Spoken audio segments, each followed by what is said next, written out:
미국의 우파 세력들이 이제 맨날 허구한 나라 미국에 대해서 한탄하는 게 미국에는 이제 소울이 없다. 다 그냥 물질주의에 그냥 빠져가지고 그냥 돈이만 다 되고 막 이러고. 미국의 민주주의가 있어요. 이 밑에는 사실은 프로테스탄티즘이라는 미국의 개신교적인 그게 소울을 만들어 놨기 때문에 그 소울이 뒷받침이 돼가지고 유지가 되는 거지. 가장 걱정하는 게 뭐냐면은 다른 종교, 다른 형식의 소울이 만들어지고 나면은 이 소울과 지금 미합중국이라는 이 스테이트하고 조화를 이룰 수 있겠느냐. 미합중국 스테이트는 여기에 걸맞는 소울이 있어야 된다.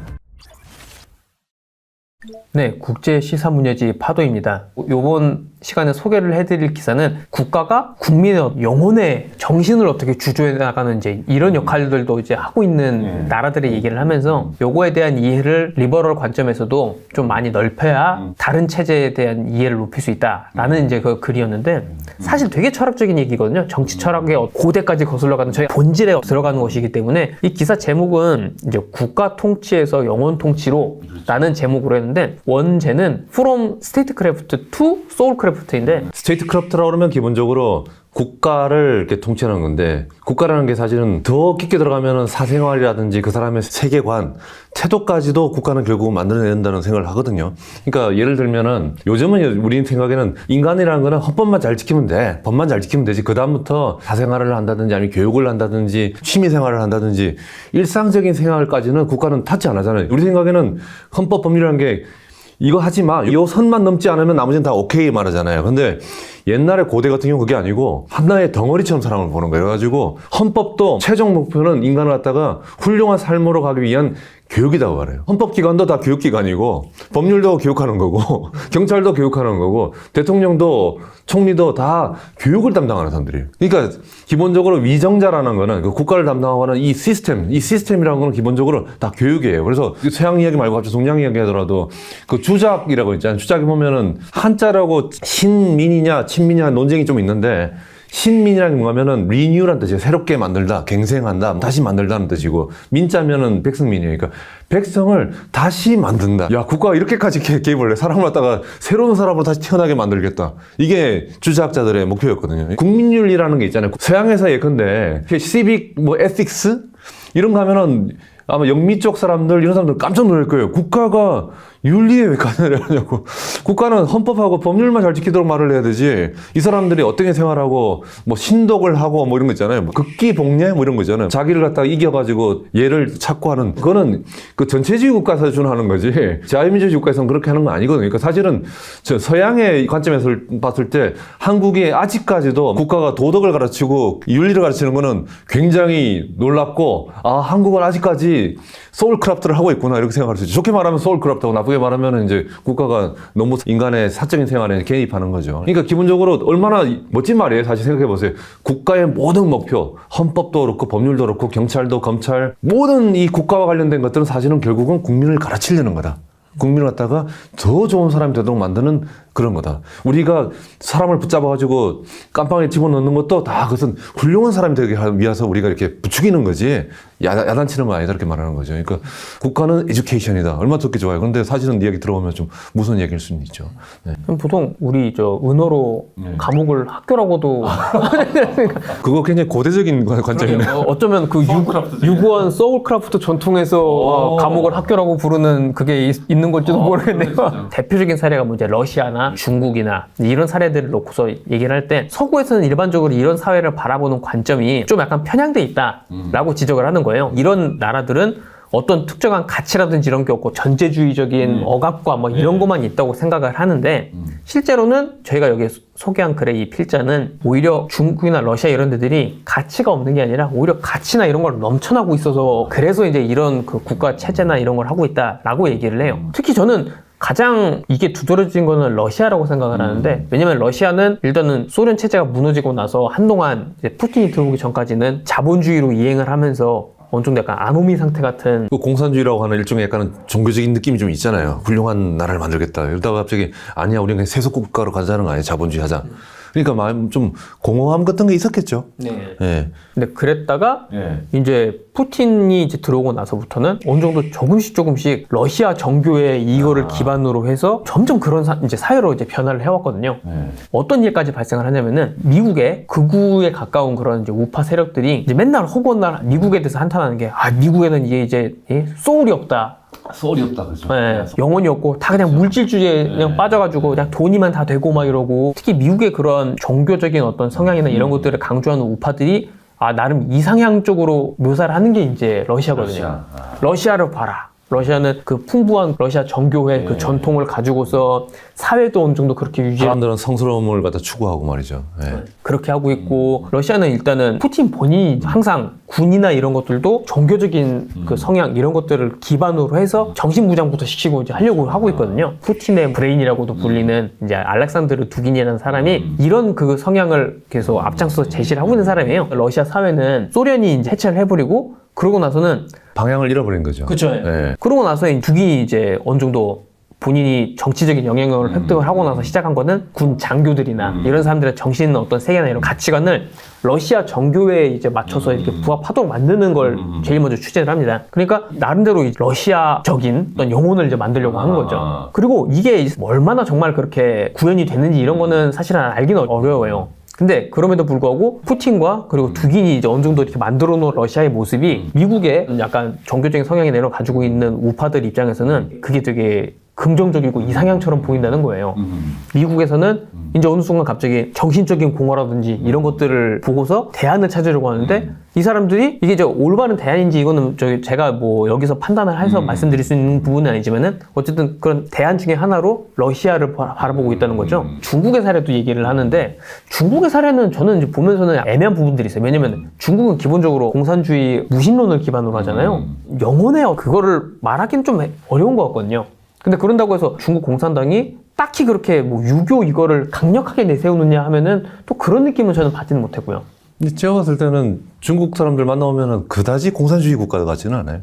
만나면 오히려 진짜 조금 더 유교에 가깝다는 느낌도 많이 받고, 아마 지금도 가르치는 게 한때 뭐 공자 학당 만들었잖아요. 공자를 띄우는 거 보면 역시 유교적인 이상, 아까 만든 신민이라고 했잖아요. 새로운 사람을 만들어가는, 그러니까 덕이 있는 사람을 만들고, 민중에게는 굉장히 그 인자함을 가지면서 측은지심을 가진 뭐 그런 공동체를 만들겠다, 그런 생각들은 있었던 것 같아요. 그런 전통적인 우아한 우리의 중국인들의 그런 이상향이 있다, 그런 건 있었던 것 같은데, 그게 종교적인 색깔은 좀 약하긴 약하겠죠. 중국의 경우는 국가가 국민을 영혼의 형태까지 어떻게 이렇게 만드느냐, 이거에 대해서는 사실 중국이 제일 그 강력하게 그런 걸 하는 곳이긴 하죠. 그 한동안 되게 많은 화제가 됐었던 그 소셜 크레딧, 사회 신용 제도 같은 것들이 이를테면은 쓰레기 분리수거 잘하고 그 점수 다 매긴다는 거 아니에요? 돈 잘 빌리고 잘 갚으면 신용수가 올라가죠. 그 평가를 갖다 범위를 더 넓게 하겠다는 거죠. 말하자면은 초등학생들 1학년 때부터 숙제 내라고 하는데 숙제를 냈는지 안 냈는지 다 기록해서 점수를 줄 수 있는 거죠. 그렇죠. 네. 중국은 이제 이 사회 신용 시스템에 그걸 더 넓힌 거죠. 쓰레기 버린 거라든지. 그것도 다 점수 매기고. 제가 길 가다가 보면은 이거 한국에도 필요한 게 아닌가 싶은 생각이 들 때 있어요. 진짜 곳곳에 쓰레기 버리는 사람들, 뭐 신호 위반하고 뭐 이런 거 보면 하여튼 너 사회가 너무 숨막히잖아요. 그렇긴 하죠.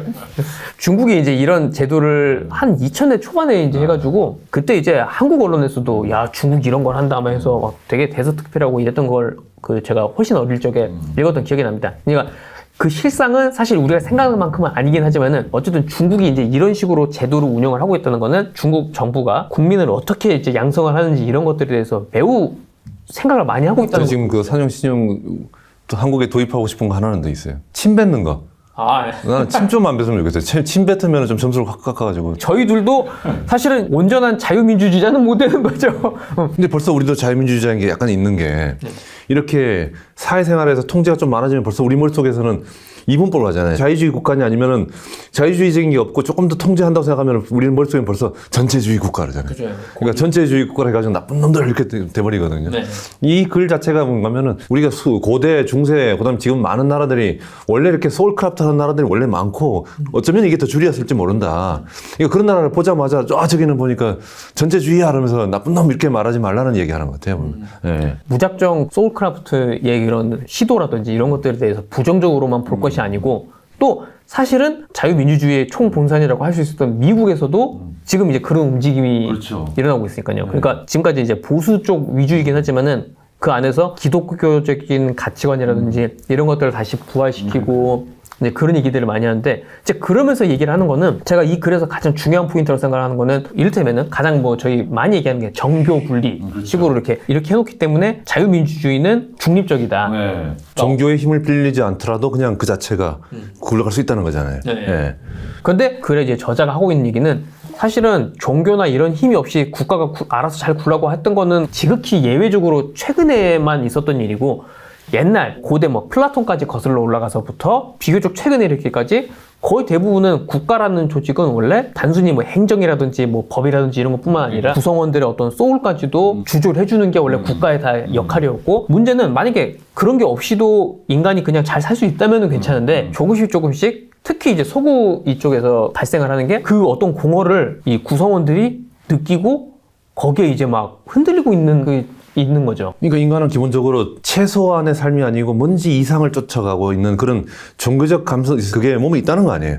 그렇죠. 그러니까 국가 같은 충족을 못 시켜주면 사람들은 항상 그걸 찾아가더라는 것 같아요. 예. 또 하나 여기서 또 보여야 될 포인트 중에 하나는 뭐냐면은 자유민주주의는 우리는 원래 중립적이야. 우리 종교 무관해 그러는데 진짜 그러냐? 예컨대 세뮤얼 헌팅턴이라든지 미국의 새로 나선 보수주의 계열 사람들이죠. 그런 사람 입장에서는 미국의 민주주의가 있어요. 이렇게 헌법이 있고 개인을 중시하고 단단한 개인을 중심으로 해서 이 사람들 사회계약을 맺어가지고 미국을 이끌어가는 그 민주공화국을 만들었는데 이 밑에는 사실은 프로테스탄티즘이라는 미국의 개신교적인 그게 소울을 만들어놨기 때문에 그 개신교적인 소울이 결국은 그 뒷받침이 돼가지고 미국의 헌법이 유지가 되는 거지. 세뮤얼 헌팅턴 같은 사람들 가장 걱정하는 게 뭐냐면은 만일 나중에 저 멕시코 사람들이라든지 이렇게 히스패닉들이 와가지고 원래 미합중국이라는 거는 그 개신교, 프로테스탄티즘의 국가였는데 이게 다른 종교, 예컨대 뭐 가톨릭이라든지 뭐 불교라든지 이슬람이라든지 이런 식으로 다른 형식의 소울이 만들어지고 나면은 이 소울과 지금 미합중국이라는 이 스테이트하고 이게 두 개가 조화를 이룰 수 있겠느냐? 그거 걱정을 하고 있는 거거든요. 미합중국이라는 스테이트하고 그러면은 미합중국 스테이트는 여기에 걸맞는 소울이 있어야 된다. 말은 그렇게 중립적이라 말하지만 사실 자유민주주의조차도 결국은 그에 걸맞는 소울을 만들어왔던 건 아닌가 뭐 이런 이야기도 하는 것 같아요. 맞아요. 예. 특히 최근에 이제 트럼프의 당선 등등을 비롯해서 미국 일각에서의 어떤 그 반발을 불러일으킨 것들은 이제 소위 이제 그 좌파 이쪽에서 특히 이제 그 워크라고 부르는 그렇죠. 되게 강성 그 진보의 다양성 무조건 존중해야 그렇죠. 되고 그리고 정체성이 가장 중요한 거고 젠더나 이런 것들도 이분법적인 그런 걸 탈피하고 그 사람의 어떤 정체성 이런 것들을 제일 우선시해주고 보호해주고 이렇게 북돋아주고 이렇게 하다 보니까 어느 순간에 이제 그런 기존의 이제 전통적인 가치라든지 이런 것들이 사실은 이게 원래는 모두의 어떤 자유나 뭐 이런 거를 보호해주기 위해서라고 하지만은 내려지고 있는 조치나 이런 것들을 보면은 국가가 어떤 식으로 사람들 너팅을 하고 있는지를 알 수가 있거든요. 명시적으로 너 이렇게 해라고 하는 건 아니지만은 이런 게 있어 이렇게 해서 콕콕콕 찌르면서 이런 방향으로 이렇게 만드는 그런 게 이제 그래서 이런 그 우파 이쪽에서도 맨날 하는 얘기들은 이 전통적인 어떤 가족제도 해체시키고 자꾸 이제 그런 그 리버럴 이런 쪽에서 자기네들은 중립적이라고 하면서 사실 그렇지 않은 그런 것들을 은근슬쩍 그냥 강요하고 있다고 이렇게 얘기를 하고 그리고 사실은 뒤집어서 놓고 보면은 그런 지적이 또 틀린 것도 아니거든요. 필자가 이제 하고자 하는 얘기는 일단 기본적으로 이 사람도 자유민주주의의 어떤 그런 베이스 안에서 다른 체제들이나 이런 것들을 볼 때 우리가 사실 완벽하게 중립적이고 이런 거는 거짓말이다. 그러니까 위선이다. 네. 위선이니까 그걸 알고 그리고 이제 상대방들을 볼 때도 우리가 완전히 중립적이지 않다는 걸 인정을 하고 봐야지 이제 제대로 어떤 공존이나 이런 걸 모색할 수 있다. 이런 얘기를 하는 거라고. 그러니까 아까 말한 대로 우리랑 좀 다르다고 해가지고 국가가 너무 개입하는 거 보면 확실히 전체야. 전체주의는 결국은 국가랑 시민사회가 합쳐진다는 거거든요. 사생활까지 개입해 들어간다는 거니까. 근데 그쪽 입장에서는 결국은 자기들은 올바른 삶을 위해서 인간을 갖다가 이렇게 한쪽으로 밀고 가는 거 아니에요. 이 텔로스, 목표를 향해 가지고 사람들을 이렇게 밀어내는 건데 그걸 갖다가 이제 자유민주주의 사람들은 갖다가 전체주의라고 이렇게 쉽게 단정을 내리면서 적대시하는 거 그건 하지 마라. 그러니까 우리 체제와 자유민주주의 체제와 다른 체제도 있다는 걸 갖다 인정하라 이런 얘기를 하는 것 같아요. 그러니까 특히 이제 우파 입장에서 가장 비판하는 이 자유민주주의 쪽 거기에 가장 큰 문제점이라는 거는 모두가 일단은 인정할 수 있는 어떤 공통의 발판, 그러니까 최소한의 어떤 그런 이거를 만들려고 하다 보니까 종교나 뭐나 이런 건 다르더라도 모두가 인정할 수 있는 그거를 좁히다 보면은 이 자유민주주의 사회가 지향하는 어떤 그 인간의 정신이라는 거는 되게 협소한 거예요. 그러다 보니까 어떤 뭐 영혼의 어떤 뭐 이런 그것도 없고 그냥 물질적인 그거에만 만족해가지고 사는 그런 이제 이 인간을 그리게 되는 거죠. 이거 딱 좀 약간 아이러니컬하게 말하면은 위대한 사람이 되려고 노력 안 하고 나는 위대하지 않을래라고 말하면 우리는 위대하다고 말하는 거예요. 위대하지 않으려고 노력하는 미니멀한 삶을 사는 사람을 또 우리는 위대하게 보는 거죠.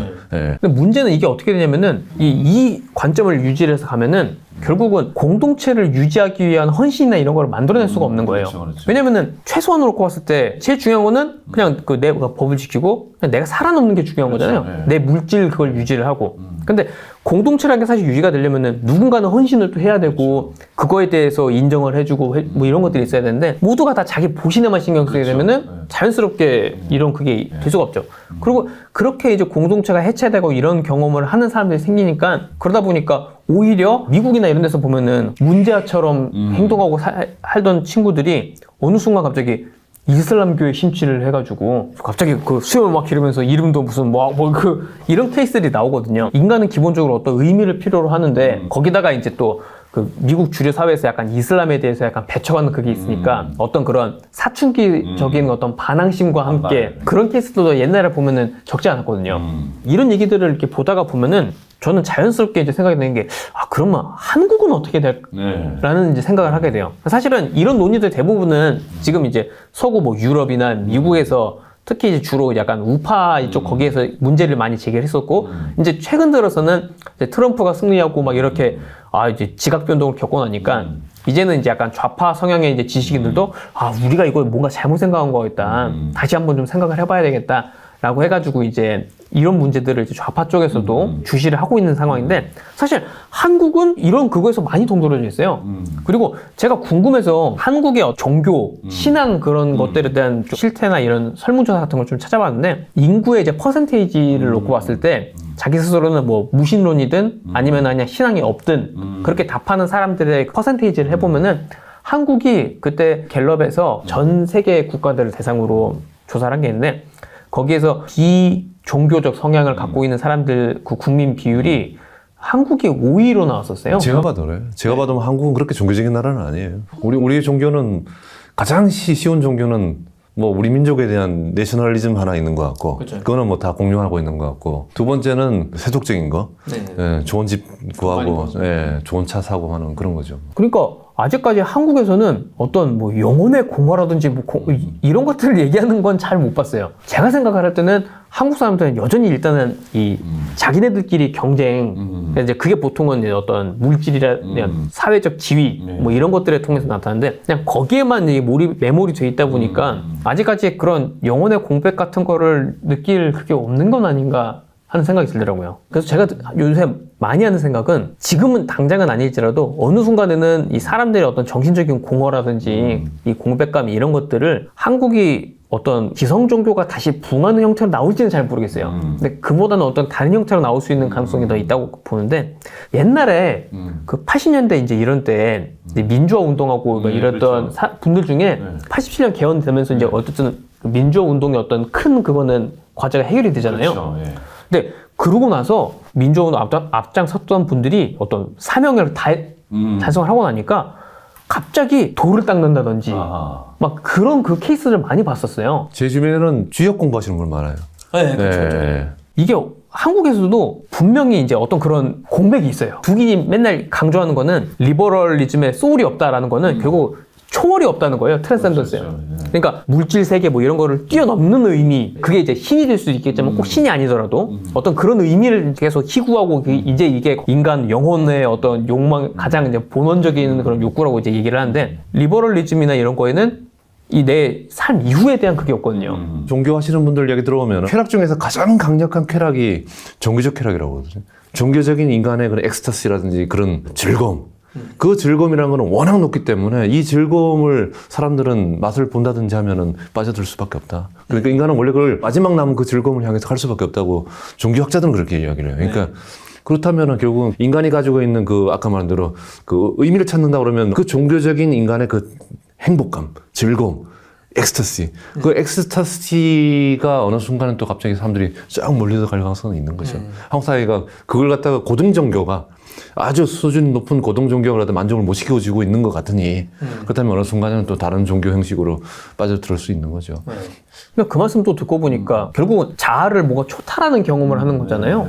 그래서 어쩌면은 또 이제 사람들이 그 집회나 이런 거에 열광을 하게 되는 것도 그런 측면. 저는 일부는 저는 약간 종교성이 있다고 봐요. 물론 우리가 일반적으로 생각하는 어떤 종교적인 경험이랑 이런 것들이 분위기는 다르긴 하지만 집회 가보면은 카톨릭 미사처럼은 아니지만은 다 짜여진 의례가 있고 노래가 있고 서로 모여서 이제 하고 이런 것들이 있거든요. 예전에 우리 경험했던 거 하나 있잖아요. 2002년도 월드컵 할 때 그때 그 사람들이 그 엑스터시는 엄청났던 것 같고 가라타니 코진이라고 일본의 비평가 하나 있잖아요. 그 사람이 꽤 재밌는 얘기하는 게 뭔가 인간에게 많은 욕구가 있는데 종교적 욕구를 이런 욕구를 봐요. 우리는 하나라는 게 있지만 살다 보면은 분업이 되고 그다음에 지배자와 피지배자가 나눠지고 옆집과 뭐 집이 나눠지면서 살다 보면 어쩔 수 없이 우리가 나눠지지 않은 사람이라는 게. 근데 인간은 원래 그 인류 공동체 전체가 하나가 되는 그게 엄청난 그 욕구가 있다는 거예요. 이 사람은 그렇게 말하더라고요. 그래서 사람은 그렇게 100만 명이 뭐 1000만 모여가지고 하나가 이렇게 부둥켜 안고 그러면 막 눈물이 나면서 너무 행복해진다는 거예요. 그런 게 또 우리 한국에서는 그 거리의 정치로 나타나는지도 모르죠. 그럴 수도 있죠. 저희가 이번 시간에 인간이 갖고 있는 본원적인 어떤 욕구라는 게 단순히 뭐 물질 이런 것들뿐만 아니라 내 자신을 초탈해서 어떤 의미를 찾는 이런 것들에 대한 것도 분명히 있고 그리고 그런 것들이 이제 서구 쪽에서는 지금 특히 이제 러시아라든지 이런 나라에서는 특정 종교를 기반으로 해서 공동의 정체성을 확인하고 하려는 이제 시도들로 나오고 있는데 한국에서도 어느 순간에는 이제 이런 것들에 대한 얘기들이 나올 거라고 저는 생각을 해요. 네. 그리고 그게 어떤 걸로 나타나든지 간에 정치계에서든 학계에서든 제일 중요한 거는 그런 걸 빠르게 포착을 하고 그리고 그게 뭐 어떤 이 공동체를 더 잘 예, 가꾸고 이제 일궈 나갈 수 있는 방향으로 이제 될 수 있도록 해주는 게 가장 중요할 거라는 생각을 합니다. 다음 시간에도 저희 항상 하이 퀄리티, 이 고차원적인 그런 걸 추구하고 있는데 이 독자분들 어떤 기대에 항상 부응할 수 있도록 좋은 기사들 앞으로도 많이 소개해 드리도록 하겠습니다. 네, 감사합니다.